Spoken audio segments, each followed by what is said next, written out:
Bien, l'idée est née autour d'une pizza. On s'était rencontrés avec Michel Duchâteau et en discutant avec lui, on s'est rendu compte qu'on allait organiser, lui et moi, des hackathons sur 2 sites différents, à peu près au même moment.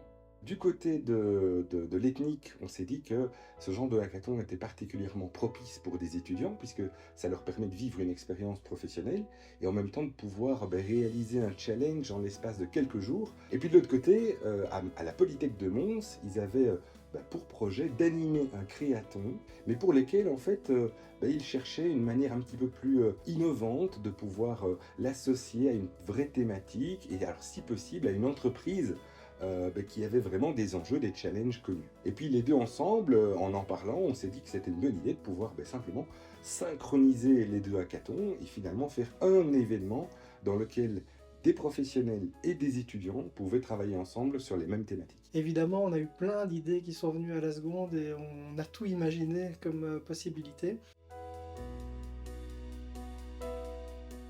Associer deux événements comme ça, c'est pas la première fois que ça existe dans le monde. C'est surtout en Amérique latine, quelquefois en Asie, mais pas du tout en Belgique. Donc c'est la première fois qu'en Belgique, on a ce genre d'événement dans lequel, sur deux sites, on réunit en fait des participants du même hackathon, de la même thématique. Lancer un créathon ou un hackathon, c'est nécessairement s'insérer dans une démarche d'innovation. Et pourquoi ne pas se lancer plus loin encore dans l'innovation? Faisant de ce hackathon ou de ce créathon une innovation elle-même. Un hackathon sur 2 sites différents, avec des publics différents, mais partageant les mêmes défis. Alors ce qui est novateur, c'est justement le côté un petit peu personnalisé, puisque chacun des sites va ajouter une touche locale.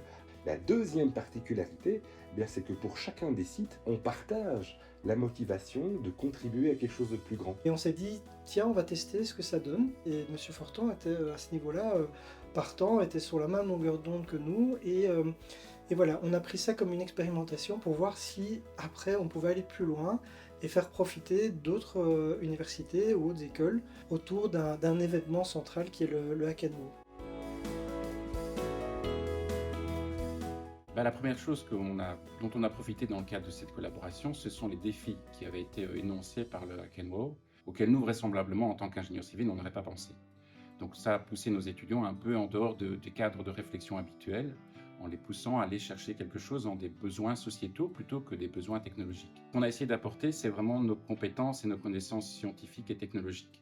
Et donc, on a eu des enseignants-chercheurs de l'Université de Mons qui ont donné un coup de main, qui ont contribué, qui ont interagi avec des participants du Hackenwo. Du côté du Hackenwo, il y avait aussi des experts qui ont passé du temps avec nos étudiants, donc des personnes relais qui les ont aidés dans leur cheminement. Et donc c'est vraiment un échange mutuel de part et d'autre, que ça soit en termes d'expertise, de facilitation, et alors surtout l'évaluation mutuelle du jury de Namur pour Mons et de Mons pour Namur, qui permet en fait ce véritable croisement et cette fertilisation entre ce qui se passe sur chacun des sites. Il y a eu une synergie, je dirais, extrêmement positive, puisqu'il y a eu vraiment un croisement entre les experts. Et puis il y a eu aussi un regard extérieur de l'université, donc sur les pitchs du Hackenwo. Ça apporte une dimension supérieure et une richesse à l'ensemble.